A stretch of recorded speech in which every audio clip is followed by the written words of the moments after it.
It's, ladies and gentlemen, Mike Conley Jr. Yeah, boy. What's up, y'all? Hey, you're old as shit, dude. Old as shit.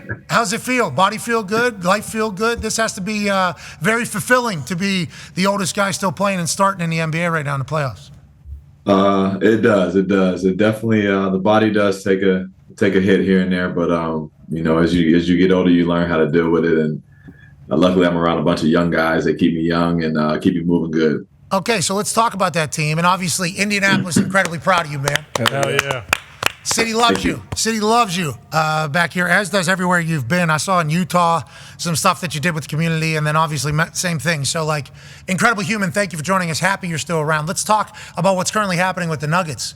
What the hell? So I thought, okay, Malone, Joker, Jamal, championship guys in the playoffs, very used to this. They were going to figure out whatever your guys' shit was. They obviously put the Phoenix Suns into a blender, into a potential boom in the middle of a desert of a team. But it's like 2-0 last night, 26-point margin of victory over the reigning champs. What is it about this team with how long you've been in the league that makes you feel good about where the Timberwolves are headed and where you guys are at this exact moment, Mike? Man, it starts at the top. You look at Ant, you look at Cat, look at Rudy Gobert, our coaching staff.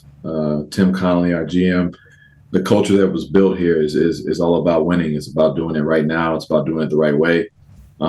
There's no cutting corners. Guys go out there and they put their hard hat on and take pride in defense. And that's not just one or two guys. It's all 15, who jump in there. And when you have that kind of atmosphere, man, you can do a lot of good things. Go ahead, AJ. Mike, watching you guys play defense is fun. Watching you guys hustle and just harass everybody, it's crazy to see. Is that more of a, playing defense in the NBA, is it more of a scheme thing, or is it just pure effort and you guys, hey, we want it more than them? A lot of it is you just got to want it more. You got to have that desire to do it. You got to take pride in it. Our guys, we don't want to be scored on one-on-one, let alone just, as a team. But our schemes have been really good. We're able to do that because we have guys like Rudy Gobert, Naz Reid, Jaden McDaniels, Nickeil Alexander, Ant. Everybody's chipping in on that aspect of the game. But guys just want it more right now, and that's spectacular to see guys really take pride in it. Yeah, it potentially made a guy throw a heating pad on a court last night. Mm-hmm. It potentially, your defense potentially did that. That is.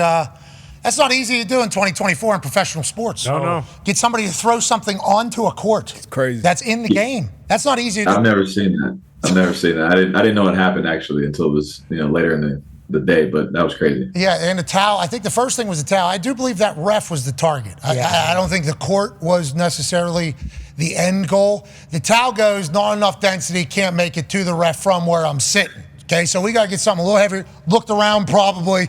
What do we got? It's not too heavy, but ends up missing. If that takes out a ref, though, that's now we're having a whole different conversation.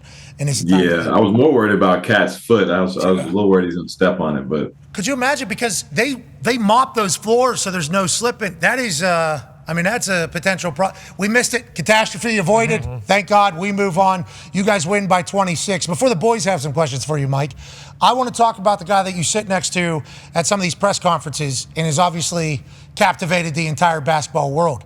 He was phenomenal in Hustle, just such a good actor. He's only 22 years old right now, and now everybody wants to talk about who he's compared to. Oh, it's Michael Jordan. This guy might actually be the next Michael Jordan with his mindset. He said, let's not do that because of everything. What have you seen from him over the last 2 years? I assume behind the scenes, there's been a lot of growth that has also taken place for him as a man that the NBA is potentially getting put right on his shoulders. Do you guys feel that in there? And what are your conversations like with him? Yeah, he's transforming right in front of our eyes. All of us. I think he's a guy that's worked hard. From since I've known him, he's been that kind of guy. He's been a guy that comes in early, leaves late, really demands the most out of his teammates and competes every day in practice. All that stuff, the mentality portion is dead on. But I think he's just taking an approach now where it's about winning, whatever it takes to win. Pumping up his teammates. Knowing, how to get guys going at different moments in games, knowing when to take over.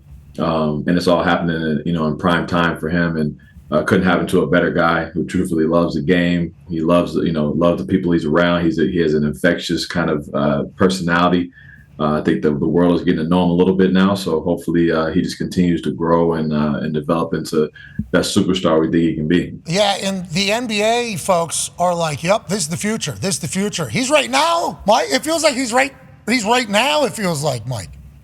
Yeah, no, he's not waiting, and that's what's different about him is, you expect guys like that to be like, "Oh yeah, I'll be up next," and I'll take my a couple years of learning and bumps and bruises. Like, he wants it right now. He wants to be the best. He won't tell you, but he believes he's the best, in the world. He's very humble at the same time. He gives respect to those in front of him and the guys he looks up to, which makes him, that's that much more special young talent. Yeah, I love the way he's a dog. Yeah. He's just a dog. Absolutely. Yeah, it's 2024. You don't know how many of those are left, a Roman. And seems like the NBA's got one for at least the next 20 years with the way it looks like he competes and is taking care of his body. Connor's got a question for you, Mike. Yeah, Mike, with being like the elder statesman in the locker room, and you're mentioning Ant and how he wants it now, like, what are some of the things that you do as that vet to kind of pass on knowledge to him and some of the younger guys? And then also, going back throughout your career, obviously 17 years and still plenty of basketball left, do you almost feel like a proud older brother when you see some of the other guys that you've been teammates with in the past do well, like Spida Mitchell winning a series for the Cavs the first time in 50 years basically without LeBron that they've won a series? Is that something also you see in like, hey, sure, my game itself speaks for who I am, but the effect that I've had on other guys and how well they're doing now is also something you hold high in your career? Oh yeah, most definitely. At this point in my career, as far as it is, being the older guy in the old team. as shit. Sorry. Old, yeah. Sorry. Old as, yeah, what you just said. It's a fun little journey for me. Being able to be the guy now that has to put guys in line, but not also only that, but kind of set things in order of how important the moments are, how to take care of your body, things you can eat, things not to do. Because these young guys can get away with a lot, but I want them to start, fixing their body right now, getting their mind right for, as they get older and the grind of the game gets a little bit tougher on them. And that's what I'm here for. And then as far as like, Spida and, you look at Joe Ingles was on Orlando, and I'm over here watching them both and don't know who to root for because they're both, ex-teammates and, calling them both and just checking in on them and their series and just fun to see them all, being successful and being able to, play at the highest level. Even though we're not teammates, we're still checking in on each other. So you knew that series was happening. That's great. That's what I just learned. Yep, we didn't know. Yeah, it was still going on. He's the one. We didn't know until Game 7. That was on me. That was 100% on us. It was a great game, though. Yeah. Cavs were down 10.5. Big time. Then they end up winning by 10. First team ever do that. How about being a team that just goes into the champion's house and just says, yeah, this is our house now. It's ours. Without even blinking. Dominate them. D-But's got a question for you, Mike. Yeah, usually, at least from the outside looking in, the mindset going on the road is like, hey, let's steal one and get back home with at least one win in our back pocket. But you guys went there and got 2. Now you're going back home. What's that mindset going back to Minnesota? Is it, hey, we don't want to get back on the flight? Or do you think about just one game, one play at a time? Yeah, our mindset hasn't changed no matter who we've played and what game it's been. It's been a one-game mentality. Each game has been the biggest game of the season for us, and we've kept it at that. We feel like we can win anywhere, anytime, and we have so much respect for the Nuggets and what they're capable of doing and their superstar power that they can come in and beat us on our home court. So we're definitely aware of that and going to be locked in for Game 3, and we'll see what happens after that. Hey, the shirt you're wearing, "Good Guys Finish First." That's your merch brand. That's a great motto. That's a good logo. Yeah, man. It's we actually started a little mini series not too long ago, early this season, where I was, kind of showcasing some of my personality and sportsmanship and all this stuff that people think I'm good at.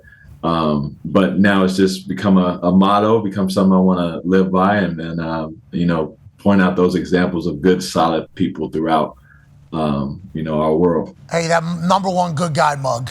Yeah. That thing's going to be moving. Yeah. #1 good guy coffee mug.